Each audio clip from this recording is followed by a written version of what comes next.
everybody. Welcome to Sixers Postgame Live. Sixers get the L here. It doesn't matter. It's freaking Summer League. We're breaking down reaction, top takeaways, player of the game, grades, all that and more. Guys, if you're watching this live, please be sure to like, comment, subscribe. We're going to be breaking it down. Joining us, he is Sean_Bernard1 on X. What's good, Sean? Dodge, you're telling me that buzzer beater didn't make you fall to your knees the same way it did to me there? I mean, guys laying their hearts on the line, but no, it was night and day from the excitement of last night to a little bit less than that tonight. Sean, to lose a game on an offensive rebound is as Sixers as it gets, man. Yep. The ball watching, not chasing down rebounds.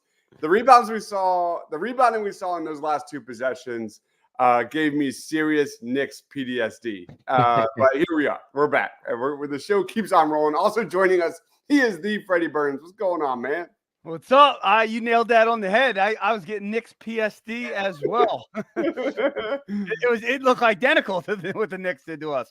And ironically, Nick Nurse had just talked about offensive rebounds in his little segment in the third quarter, I think it was. Yeah. Mm-hmm. All right. So the title of this one is The Rise of Keve Aluma. A potential stretch for that really couldn't miss in game one against the Thunder. In this one, Aluma finished 7 of 9 from the field. He had 15 points. He was a +6. He had an awesome block there in the fourth quarter.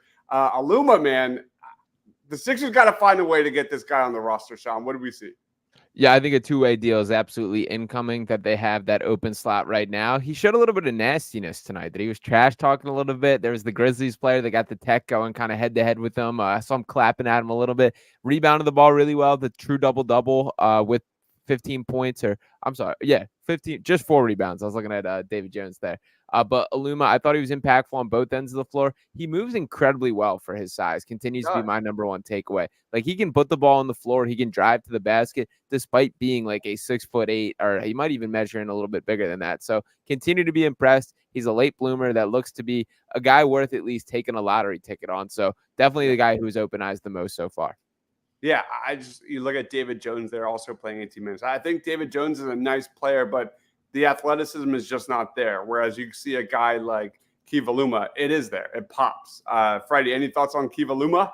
Yeah, 6'9" out of Virginia Tech. The first thing I wrote in the first quarter was like, this kid can play. He hadn't even scored yet, and I didn't see last night's game. And I just watched him, and like you said, he moves well. He's all over the court. He was chirping a lot, a little too much for me. He was going, like a way too much for a summer league game for me. But I agree, and I'm glad you brought him up. I didn't realize how well he played last night, so I'm even more impressed. Mm-hmm. Dude, he was my player of the game last night, man. I didn't see. I was coaching my daughter's summer league, so I missed the game completely. Let's get some comments real quick. Quinn says, encouraged by Edwards' play. We're going to talk about him next. Aluma still looks good. Luffy's in the house saying, Ricky Council came back down to earth tonight. Absolutely. Brian says, I usually don't complain about Summer League, but why was number 7 allowed to play like prime Gary Payton? Refs are crazy. Dude, the refereeing in this game was just brutal to watch. It was just foul call after foul call after foul call. It was hard. It was a hard watch. McCain had a nice dime. He had a couple of nice dimes. Yeah. We're going to get to Jared McCain a little bit, but like there were several passes in this game that didn't go his way. He finished with 4 assists, but you could have easily thrown like 3 or 4 more assists on top of that. That they did not convert. Brian says, now I like the talking from Aluma. Number 55 was crying too much. We've got Nick in the house. Or whatever. All right. So yeah, Keve Aluma continues to surprise. He's definitely the darling of the first 2 Summer League games. And that leads us to Justin Edwards, who, without a doubt, we all agreed last night, was the biggest loser. He looked like the Tobias on the roster. He didn't really impact the game in really any other facet across the board. But tonight came out with confidence. I like the swag that I saw from Justin Edwards. Sean, what did we see from Justin Edwards? Yeah, I thought that one bucket that he kind of had that spinning like overhead flip up was probably the most eye-opening moment to me. But the catch and shoot threes looking confident is a huge takeaway. He's definitely in that category of like theoretical basketball player at this point, that he has the frame, he has the athleticism. I'm still a little concerned or questioning like his game speed for playing at, that it does feel at times that the game moves a little bit faster than him. I think he's a player that is absolutely worth the long-term investment, but is a guy who needs to play some serious G League minutes. But you can't teach 6'7" and real deal athleticism. And that's the type of guys that the Sixers should be looking to bring in. So it was nice to see a little bit of signs of life in him. 5 of 7 from the field, 3 for 3 from 3. Thought defensively he hung relatively solid tonight. So I'm intrigued. It was far better than last night, but I do think he's more of a project than a lot of people have given him credit. Yeah. You're not going to get a lot of playmaking out of him. You're not going to get shot creation out of him. What you want is that catch and shoot area of his game. And there was that one, jab step, hit a step back, and 1-3 in that first quarter. You see it. Like, he has the side. Like, I'm not calling him Ricky Council, but you can see he has an NBA body. He just needs a lot of seasoning in the G League. Any thoughts on Justin Edwards, Freddie? I'm rooting for him, but that step back three you're referencing was so lucky. It was a bank shot from the corner glass. Like, he didn't call bank. So the stat line looks good tonight, but I don't know. He could easily have been 2 for 7. And I think you're referencing, Sean, that turnaround kind of hook shot. Is that what you're talking about? Yeah. That didn't look pretty. That kind of went in awkwardly. So, but I'm definitely rooting for the kid. I like the move to bring him in. But yeah, I'm not impressed so far. Let's get some comments real quick. Fingernails impressed me tonight. Jared McCain. We'll get to him shortly. I think next we should talk about Bona because his defense was sensational. Sixers slow to react to holes in those. They played zone like all night. Like, yep, both games. Complete did they games, really? Yep. God. I don't know what the deal is with that. I don't know if that's a Nick Nurse thing, if that's a reason for that, or if this is just like I don't think I've ever seen a team like choose to do that in summer league. So interesting stuff. I did think they competed relatively well in it tonight. Like, I thought they rotated pretty fine for most of it, but a strange choice, no doubt. Yeah. Bona is my player of the game. Clutch free throws. His form is nice, man. For someone that shot 7 of 25 on twos, like long range twos in college last year, he's got a nice form at the line. I'm not saying he can develop a jumper, but it's nice. It's nice. Yeah. Rebounds in the zone was the issue. Dowtin and Edwards refused. And we're going to talk about Jeff Dowtin. I'm not a big Jeff Dowtin guy. He is the one who did not box out, and his man was the one who got that board for the final bucket for the Grizz. 6 of 6 from the line. Shout out to the dude, Jalen Wells on the Grizz. I like Jalen Wells, man. I kind of wanted the Sixers to get him. We talked about him on our draft shows.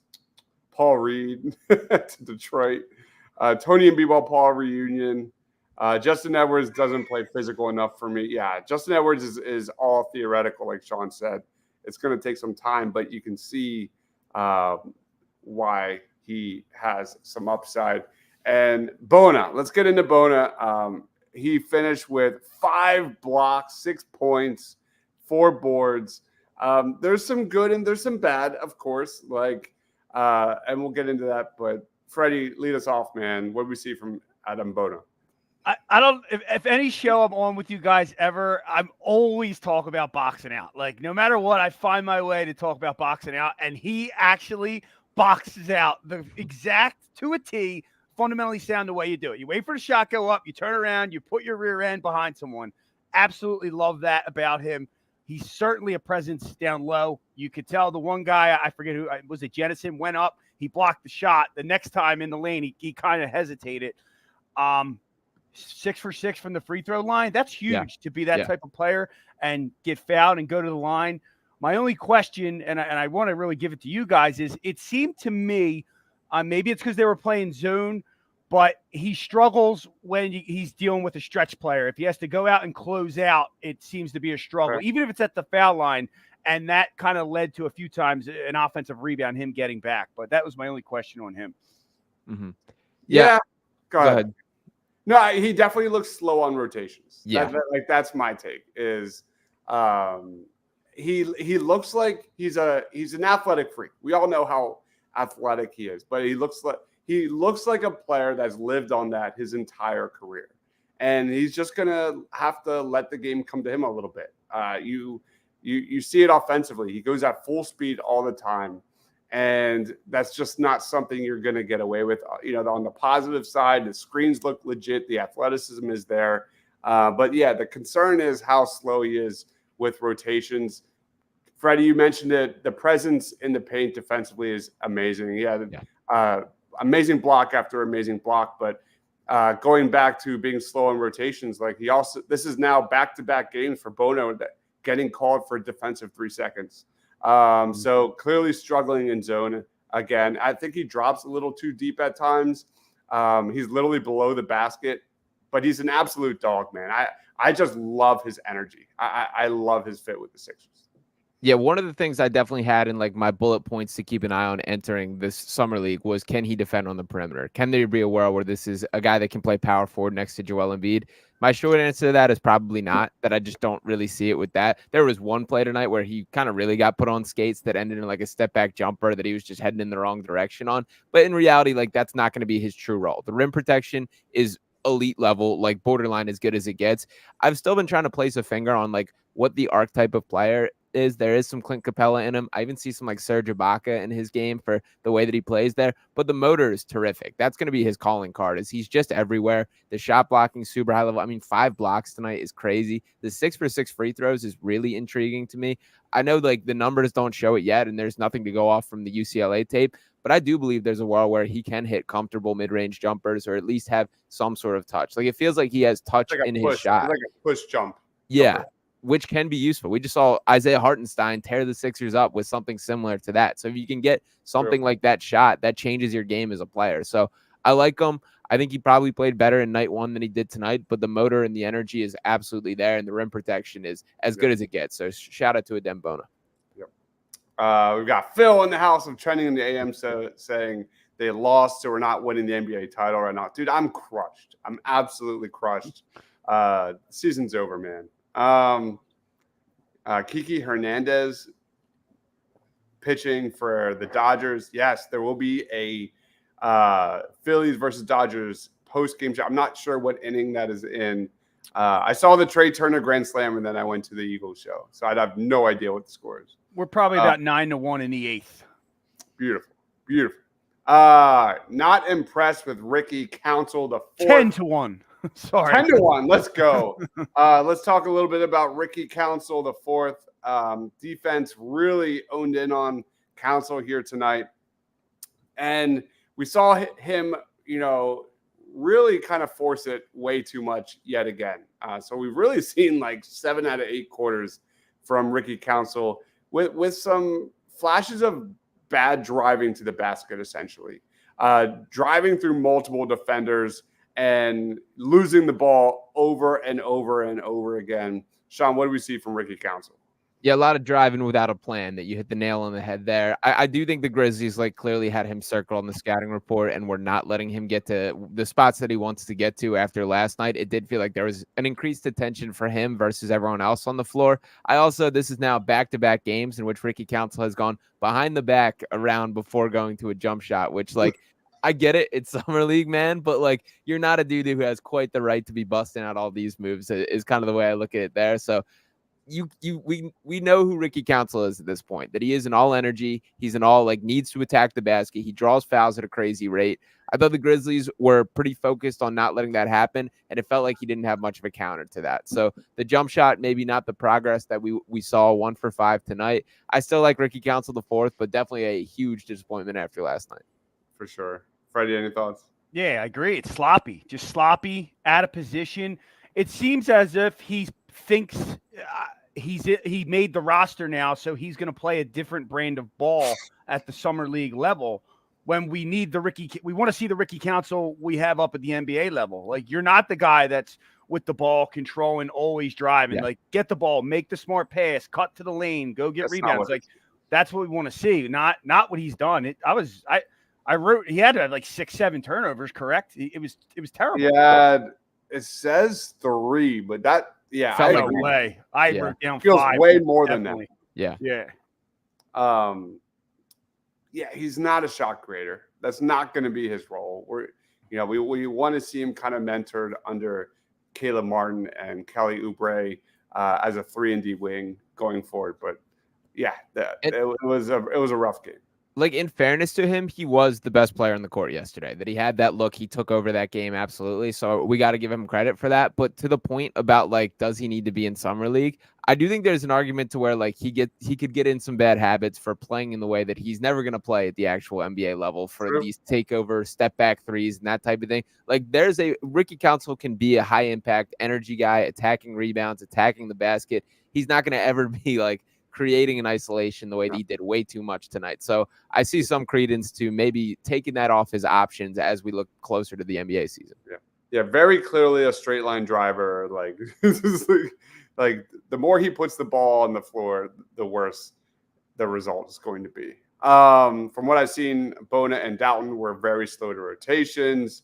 We got Quinn in the house. What's going on, Quinn? Thanks for joining. Bona equals Clint Capella. Brian says the one defensive 3 seconds Bona got was BS. He stepped out of the baseline, but the baseline ref was watching the ball and still called the 3. Refs tripping. Yeah, possible. Money says too much damn zone. That was tough to watch. Bad coaching. Dowtin is very underrated. Let's talk about Jeff Dowtin, who Nick Nurse talked really highly on. I think there's a discussion about whether or not you could maybe have Dowtin or Lowry on this roster going forward. I have a take, though. Like, when it comes to Dowtin, man, I understand he's a veteran guard, and I understand I don't think he's a pure point guard by any means. He can help you run an offense. I'm kind of getting tired of him taking touches away from the young kids, man. He's older. This guy's older than Jason Tatum. So, like, what are we doing here? That's my only point. Is we kind of know what Dowtin is. Any thoughts? That's funny you say that, because I was thinking Dowtin, this young kid can shoot the ball, and then I saw his age, and I'm like, oh my god! I'm like, what are we doing? 27.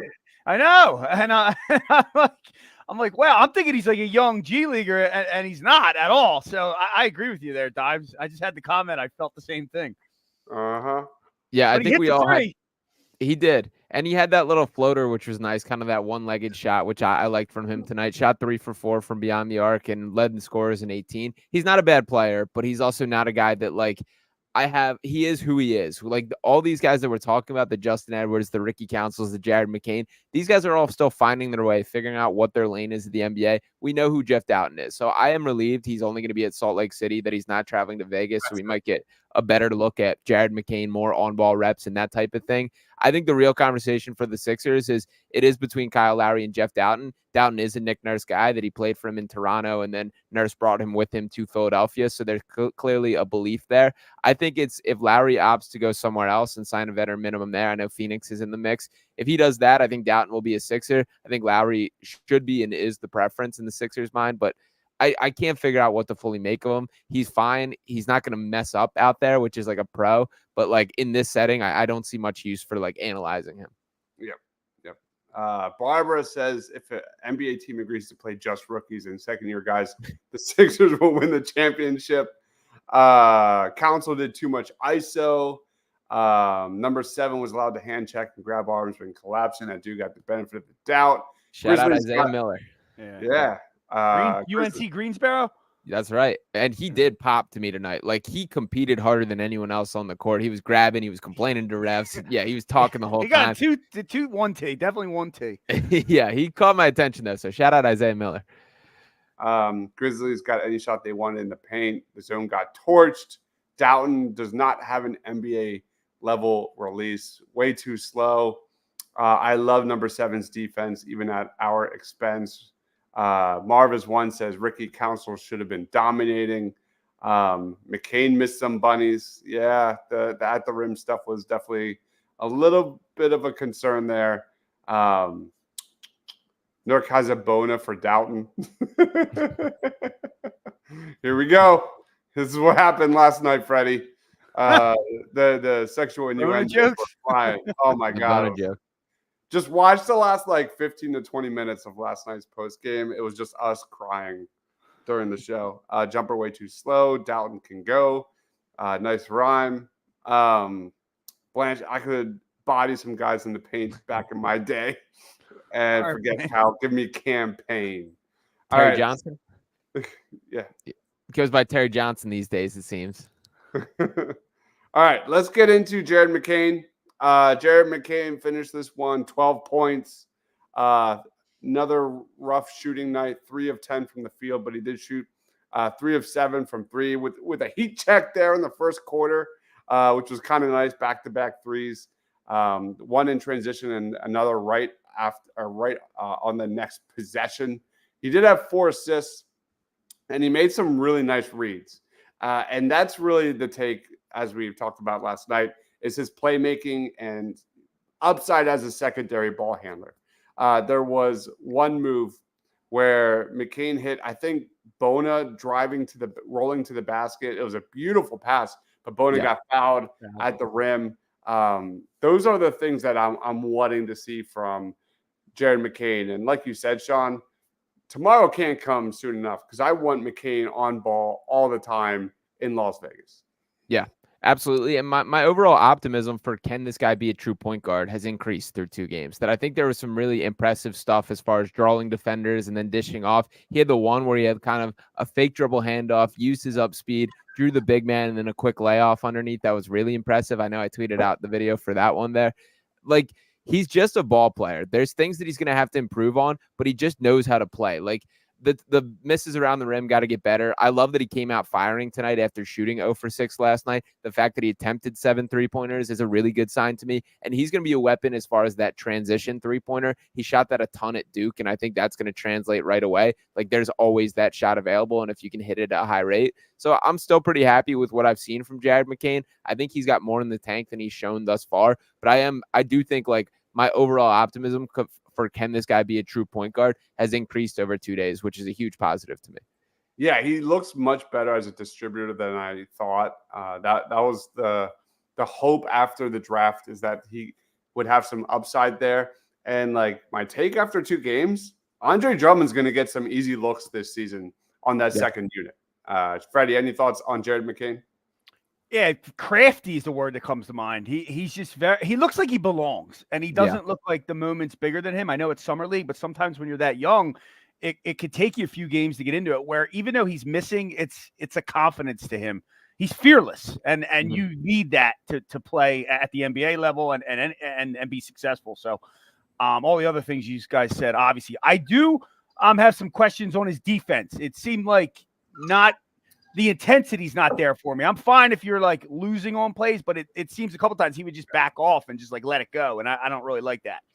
And to be honest, this is where my critique is for the zone defense. I want to see a guy like get a man and like show this is my guy. I'm not letting him score. Like, I think McCain, some of it has been rotational for him not being sure. Like, I'm sure a lot of these guys, to be honest, haven't played much zone like in their lives. And like just being asked to do it in this setting, I think it is weird and kind of tough. So I would love if like moving forward, let's just play some man-to-man and see what these guys got. Because that to me says more about a player when it's like, this is your guy, don't let him score. Let's see what you got. And I've seen moments where McCain looked good at Duke by that, but obviously this is a different level. So I guess I'm giving a little bit of the benefit of the doubt to him, but I definitely see what you're saying there. Yeah, he definitely did it at Duke, but it was just odd to me. Mm-hmm. Yeah, I think the good thing is that we're seeing McCain impact the game in a positive manner without really shooting the ball at a high level. The passing, the hustle plays, they've been there.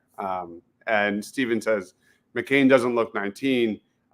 He gives me vibes of Kyle Lowry. That's who I'm watching during these summer league games. Mm-hmm. McCain has that Klay Thompson effect. Every jumper looks like it's going in. Just keep shooting, man. Just keep shooting. Team played good initial defense, but rebounds killed them. What else is new? This is the Sixers. All right. Anything else you want to touch on before we get into player of the game? I think we hit on just about all the main guys there. There's nobody else. Yeah, that's about it for me. Judah Mintz, I've been let down by. I might be getting off the Judah Mintz train, unfortunately. Oh, really? Yeah. Well, one thing, I guess it's not a big deal, but the letdown, no Zach Edey tonight. Yeah. That sucks. That sucked. Yeah, I was hoping for the Bona and Edie matchup, but oh well. All right. That being said, let's get to our player of the game.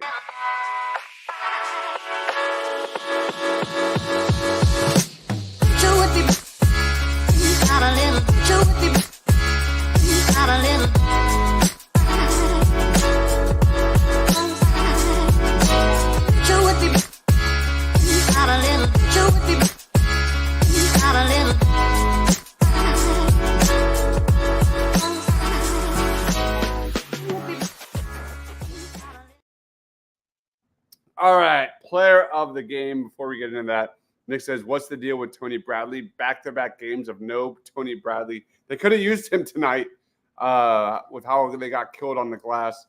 Dylan says, sign Keve Aluma ASAP. And player of the game for Quinn is Bona. Sean, who is your player of the game?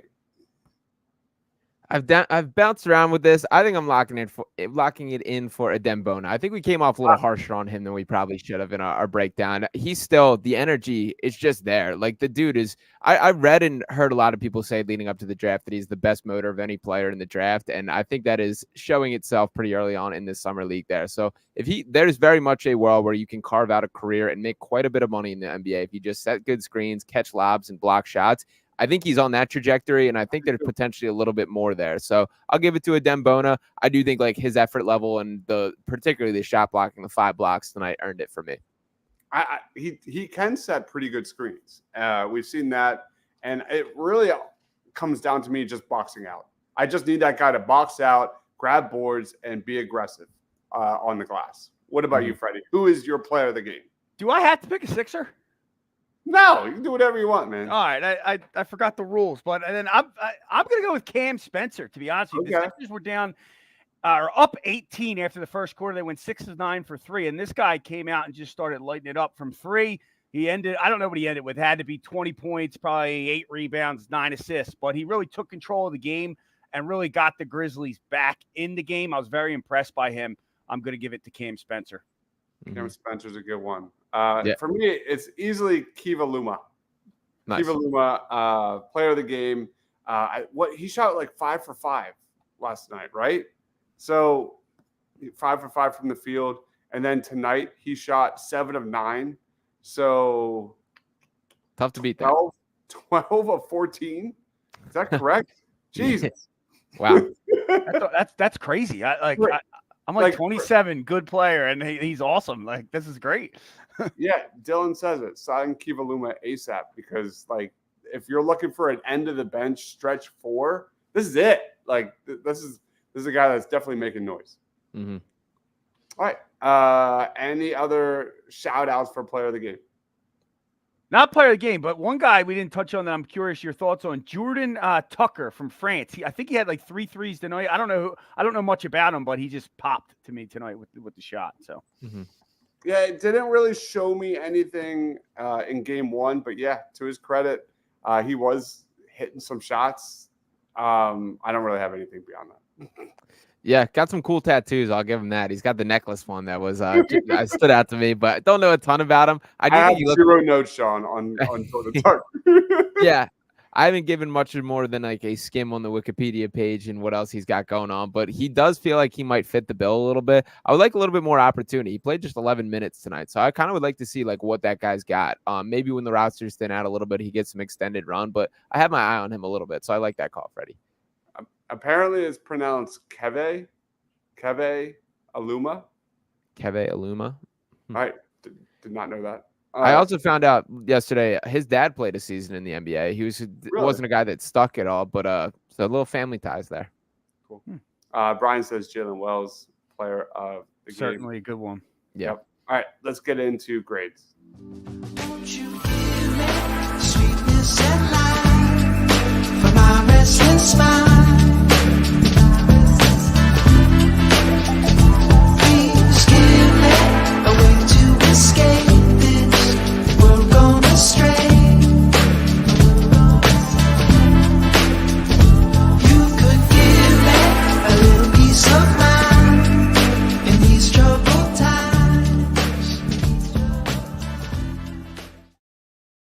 grades A to F. This was a summer league game. Yeah. There was definitely a stretch where it was like foul after foul after foul every single possession.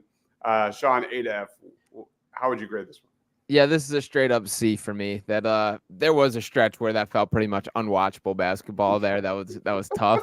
But then like when you kind of break it all down, there are positives to take away that I saw what I wanted to see from a number of these guys with Jared McCain, with Justin Edwards, all the guys that we've broken down and talked about here. So still some positives to take away from it, but far from inspiring basketball from the team as a whole. So a C for me. Brandon says Bona is the worst rebounding center I've ever seen. He'll fit right in with Philly. Who would have thought a 6'8" center who didn't average 6 a game in college would struggle in the NBA? There's definitely room for him to grow when it comes to fundamentals and all of that, boxing out and things like that. I thought he did. The worst? Yeah, he's not the worst. That's not, no. But he's definitely raw in many regards. He didn't start playing basketball until late. So there's still hope. But like the physical tools, the foundations, I think is all there for Bona, big time. Update the footage with current guys. No, man, I'm not doing it until probably like the end of the preseason next year. Nick, I got to admit, I kind of love seeing Korkmaz out there. Me too. I almost was hoping it missed. Bona is already a better rebounder than Mo Bamba. That's fair. Bona rebounded good, I thought. Yeah. I thought he boxed out well, pretty well. Yeah. Yeah, the coordination in Mo Bamba just straight up non-existent there. So I'll take a guy with a motor like Bona than a guy like Bamba who, you know, we saw that experience. Enjoy Los Angeles. Good guy, but, you know, that just didn't work. Yeah. Freddie, how would you grade tonight? C-. They started out 6 for 9 from 3. The first quarter was pretty good. There's some positives to take away. But to piggyback off what Sean said, my daughter's watching. She's about 9 years old with me, trying to, like, learn the game. And she's like, this is just not – we had the Phillies on the smaller TV. She's like, this is just not fun. This is just not fun to watch. Yeah. I'm like, well, I got a post-game show. We have to watch it. C-. Yeah, I agree. I'm right there with you. Like last night was way more fun. Ricky Counselor going off. There was alley-oops. There was way more excitement. This was just horrible refereeing, personal foul after personal foul. And the Sixers coughing up an 18-point lead and getting killed on the glass, which, as much as we all know, that is brutal as Sixers fans. Let's wrap it up, Sean. Final thoughts on the game. Plugs, time's yours. Yeah, that felt like some summer league basketball. So hopefully a little bit better the next time they step on the floor there. And still a lot of takeaways to have for this team. So still some positives, still some guys that I'm intrigued to watch more of. So not a complete loss here, but appreciate you guys for tuning into this one. As far as for me, you can follow me on Twitter or X at Sean_Bernard1. Appreciate the comment, Quentin, before I head out to Vegas on Friday for Summer League there. So excited to get a full look at the action from up close and personal there, see what the guys I can talk to and all that. So should be a lot coming out from my end. Sean does an amazing job with Sixers Digest. Fox Sports The Gambler covers everything Philadelphia 76ers and NBA. Go check them out. Are we able to make that another announcement yet, or is that still kind of not quite yet? Right. But just about. Okay, cool. Freddie, final thoughts, plugs. Time's yours. Piggybacking all that, Sean is the best. Check him out. He's got the best Sixers coverage. You just follow his tweets. You learn so much about the game. You can find me at Freddie Burns _. My final takeaway is this summer league. I just need Jared McCain to show that he's a good player, and so far we're good there. Like Bona be a plus, but as long as McCain's doing what he's doing, we're good. Yeah. What's your like realistic expectation for Jared McCain this year, this season, like from the jump? I don't know. It's tough because it's hard to give rookies a lot of playing time. So, and and as good as he'll look, like as good as Council looked at times, then when it got time, they stopped playing him. So. I don't know. I would imagine he'll be on the bench for the majority of the time. Depending on the score of the game will determine his playing time. Yeah. I don't think he's ready yet, and I'd expect a slow ramp up for McCain. What are your thoughts, Sean? my hope is like when there will inevitably be that shorthanded stint where a bunch of guys are injured and you got to dig deep on the roster there, that McCain's a guy that's not even able to just step in, but be like a plus player. Like if he can have a couple flashes during those type of opportunities, that to me would be a win. The best case scenario is him playing in some rotational minutes, at least kind of, I don't think in the playoff time, but in the regular season, being a guy that can go to on a pretty much game by game basis. But for me, I think like those high usage opportunities when the team will be shorthanded, I want McCain to be capable of being like that next man up for this year. Yep. And we love the confidence. There's a smoothness about his game, a maturity element about his game that we've enjoyed so far. So guys, please be sure to like, comment, subscribe. Go check out EOPsports.com. Go check out Sean's work at Pick Swap Media. Go check out my man Freddie Burns tomorrow night. Are you guys doing? They'll be on, 9:30 tomorrow night. Yep, 9:30. So guys, 8:30. What the hell am I saying? 8:30. Yeah. Right before this, I was doing a Birds of the Round Table, greatest Eagles players of all time, positional rankings on offense. Go check that out for my horrible Eagles takes. And then this Sunday night, we will be doing more 2025 NFL draft content. We're ranking the top 10 defensive linemen in the draft. So if you're an Eagles fan and you want to learn about, I think, the strongest position in next year's NFL draft, the defensive line is where it's at, man. Some really fun players there. He is Freddie. He is Sean. I am Dobbs. Thank everyone for watching. We'll see you tomorrow night for one last Salt Lake City post-game show. Stay awesome, everyone.